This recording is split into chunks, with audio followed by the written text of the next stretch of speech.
വാക്കുണ്ട്, ഇന്നൽ ഇൻസാന ലിറബ്ബിഹി ലകനൂദ്. തീർച്ചയായും മനുഷ്യൻ തന്റെ രക്ഷിതാവിനോട് നന്ദി കെട്ടവനാ. കുടിക്കാൻ വെള്ളവും ശ്വസിക്കാൻ വായുവും ഈ ലോകമെന്ന മഹാപ്രപഞ്ചവും അവർ വിധാനിച്ച് ഒരുക്കി തന്ന റബ്ബിന്റെ മുൻപിൽ, ആ റബ്ബിന്റെ അരികിലേക്കുള്ള യാത്രയിൽ സമ്പാദ്യങ്ങൾ എടുക്കാൻ മറന്നുപോയവർ, അള്ളാഹ് കാണിച്ചു തന്ന വഴി തെരഞ്ഞെടുക്കുന്നിടത്ത് പരാജയപ്പെട്ടു പോയവർ, ആ വഴിയെ തൊട്ട് പോലും അള്ളാഹു തആല ഓർമ്മപ്പെടുത്തി, ഇന്നാ ഹദൈനാഹു സബീല ഇമ്മാ ശാകിറൻ വ ഇമ്മാ കഫൂറ.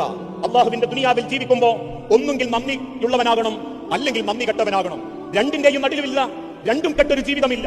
ഞാൻ എന്റെ റബ്ബ് തീരുമാനിച്ച സൃഷ്ടിയാണെങ്കിൽ, എനിക്ക് എന്റെ റബ്ബ് ജീവൻ തന്നിട്ടുണ്ടെങ്കിൽ, എന്റെ റബ്ബിന്റെ അരികിലേക്കുള്ള ഒരു മടക്കമാണ് എന്റെ യാത്രയെങ്കിൽ, ആ റബ്ബിന്റെ മുൻപിൽ എനിക്ക് നന്ദിയുള്ള അടിമയാകണം. അതിനെന്തു വേണം? എന്റെ കർമ്മങ്ങൾ നന്നാക്കണം, എന്റെ അമലുകൾക്ക് ഭംഗിയുണ്ടാവണം. വിശുദ്ധ ഖുർആനിലൂടെ റബ്ബ് പഠിപ്പിച്ചല്ലോ, ഫവൈലുൽ ലിൽ മുസല്ലീൻ, നമസ്കരിക്കുന്നവർക്ക് നാശം. എന്തേ കാരണം? നെറ്റി നിലത്ത് പതിയാത്തതിന്റെ പേരിലല്ല, കൈവിരലുകൾ നിലത്ത് പതിച്ചു വെക്കാത്തതിന്റെ പേരിലല്ല, കാൽമുട്ടുകൾ പതിച്ചു വെക്കാത്തതിന്റെ പേരിലല്ല, വുദുഇല്ലാത്തതിന്റെ പേരിലല്ല. എന്നിട്ട് അല്ലാഹു ഏറ്റെടുത്ത് പറഞ്ഞു, ആളുകളെ കാണിക്കാൻ വേണ്ടി ചെയ്തവൻ, ലോകമാന്യതയ്ക്ക് വേണ്ടി ചെയ്തവൻ. ഞാൻ അത്യാവശ്യം ദീനിയാണെന്നും നാട്ടുകാർക്ക് മുൻപിൽ പേരെടുക്കാനും സ്ഥാനത്തിനും വേണ്ടി ആൾക്കാരെ മുൻപിൽ വേഷം കെട്ടിയവനാണെങ്കിൽ, ഇന്ന മിമ്മാ അഖാഫു അലൈക്കും മിൻ ബഅദി, എന്റെ കാലശേഷം എന്റെ ഉമ്മത്തിനെ തൊട്ട് എനിക്കൊരു പേടിയേയുള്ളൂ, അവർ ലോകമാന്യതയ്ക്ക് വേണ്ടി ഇസ്ലാമിന്റെ അമലുകൾ നെഞ്ചോട് ചേർക്കും.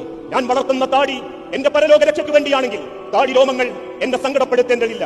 ഞാൻ വെട്ടിയൊതുക്കുന്ന മീശ എന്റെ പരലോക രക്ഷയ്ക്ക് വേണ്ടിയാണെങ്കിൽ, എന്റെ മീശയുടെ വലുപ്പം എന്നെ സങ്കടപ്പെടുത്തേണ്ടതില്ല. ഞാൻ ധരിക്കുന്ന പർദ്ദകളും, ഞാൻ ധരിക്കുന്ന സൽഫി മഫ്തകളും, ഞാൻ പോകുന്ന ഖുർആൻ ക്ലാസുകളും എന്റെ ആഖിറത്തിലെ ജയത്തിന് വേണ്ടിയാണെങ്കിൽ, ആളുകളുടെ പരിഹാസം എന്നെ സങ്കടപ്പെടുത്തേണ്ടതില്ല. മരം കൊച്ചുന്ന തണുപ്പത്ത് പോലും പള്ളിക്കരികിലുള്ളവർ പുറത്തു മൂടിക്കിടക്കുമ്പോ അള്ളാഹുവിന്റെ പരലോകം ആഗ്രഹിച്ച് ഞാൻ എന്റെ കുടുംബത്തെ കൂട്ടി പള്ളിയിൽ പോകുന്നുണ്ടെങ്കിൽ, ആരൊക്കെ മൂടിപ്പുറത്തിറങ്ങിയാലും, ആർക്കൊക്കെ സൗകര്യങ്ങൾ കിട്ടിയിട്ട് അള്ളാഹ് മറന്നാലും, ഞാനത് ചെയ്യുന്നത് എന്റെ റബ്ബിന്റെ അരികിലേക്കുള്ള എന്റെ കൂലിക്ക് വേണ്ടിയാണ് എന്ന ആത്മവിശ്വാസത്തോടുകൂടി സ്വന്തം കർമ്മങ്ങളെ ചിട്ടപ്പെടുത്താൻ സാധിക്കണം. ഏത് രംഗത്തും, നമസ്കാരമാണോ, ജീവിതത്തിലെ അമലുകളാണോ, നോമ്പ് നോൽക്കലാണോ, പരിശുദ്ധ ഹജ്ജ് കർമ്മമാണോ,